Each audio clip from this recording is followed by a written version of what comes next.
Mga istrukturang naka-encroach sa Doña Pepang Cemetery gipanggubahan sa Cebu City Government. Tumong niini nga mahawanan ang sementeryo nga gitinguhang himuon nga Heritage Park. Samtang ang uban nga nagpuyo, voluntaryong miguba sa ilang gipuy-an ug nang hinaot nga mapahiluna sila sa LGU. Ani ang report.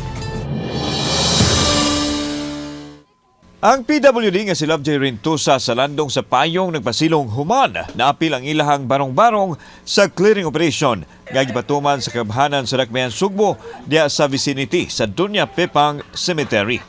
Kauban niya ang iyahang amiga ug pareho silang wa masayod. Asa sila padong ninigwa na sila Pinoy-anan. Ilang giklaro nga wa sila mosupak sa gihimo sa syudad apan nga sila og ayuda o kapuy-an man lang.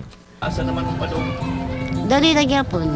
Ya dami hinduan na ni kay himuon man kuno yung tourist spot. Oh, kilid-kilid. Mangyo tami sir nga kanang may second chance sir ba ni Mayor. Nya salamat na lang daan. Kaya sa aming gipapuyo bisag gadiyot ra kayo. 13 ka mga barong-barong ang gidemolish diin kasagara nagpatong na sa mga kulumbari.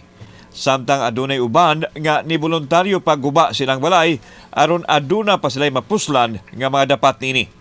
Gawa sa 13 ka mga istruktura, aduna pa'y mga residente nga nagpuyo sa atubangang bahin sa sementeryo nga gitakda usab nga hawanan. Nanay relocation site iandam nila sa Barangay Kio. Basta we're targeting June 12. June 12, mahawa na. Pwede ganig ma-implement na ni initially, makita na nato kung sa kanindot ang Heritage Park. Suma ni Ramil Ayuman, ang Special Assistant to the Mayor nga tinguha sa City Government nga malimpyuhan ang samang sanglit himuon kining Heritage Park.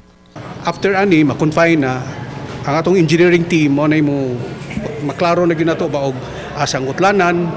But ang challenge nun kaning 37 ka mga structures no. Napa may mga household 37 ka buok kanang dayong sud nimo.